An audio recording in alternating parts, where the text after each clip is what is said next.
Mr. Secretary General.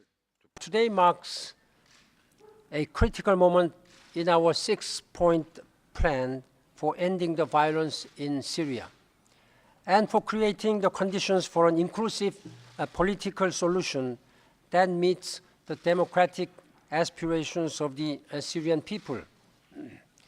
As of this afternoon, as of this moment, the situation looks calmer.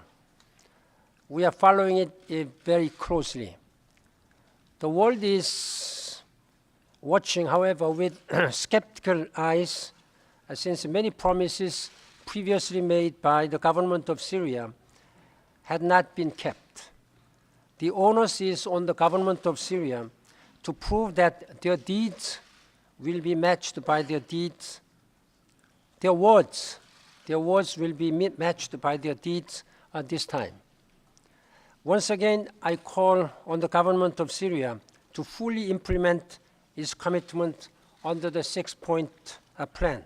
Association here in Geneva, I want to... Too many lives have been lost. It is time to stop the killing. I appeal to all friends of Syria to exercise a maximum influence in halting this tragic conflict. Of troops and tanks still in the cities. If we are to stop Syria's descent into chaos, the international community must speak and act as one.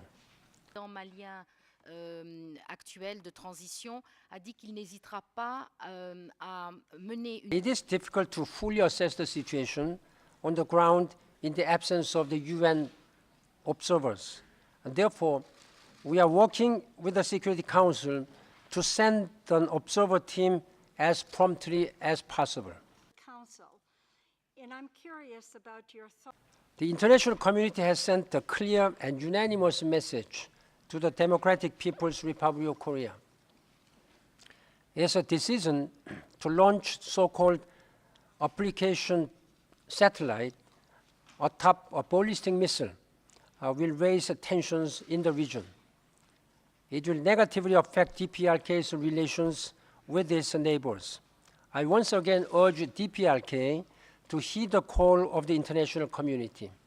Have committed to a better French for Francophone. We are gravely concerned about the escalating conflict between Sudan and South Sudan. I spoke yesterday with the President of South Sudan, Salva Kiir, as well as the permanent representative of Sudan and some regional leaders. I urged both governments to cease hostilities immediately and hold a presidential summit to negotiate a durable solution to their differences.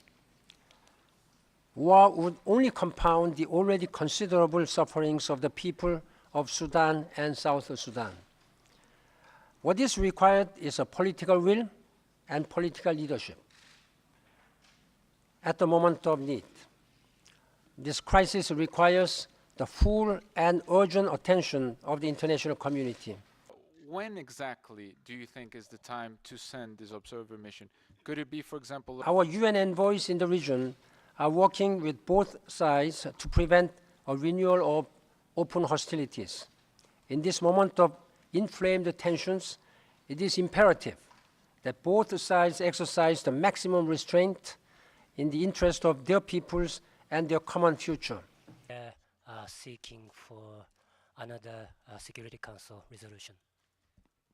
On humanitarian front, the number of refugees fleeing to neighboring Turkey and Lebanon in recent days is surging. An estimated 1 million Syrians need humanitarian assistance. Discussions are ongoing about how best to help them. In coordination with the Syrian Arab Red Crescent, the United Nations is already delivering supplies to displaced persons in Tartus governorate in western Syria. The whole United Nations system will continue to do its utmost to help alleviate human suffering. Allow me, Mr. Secretary General,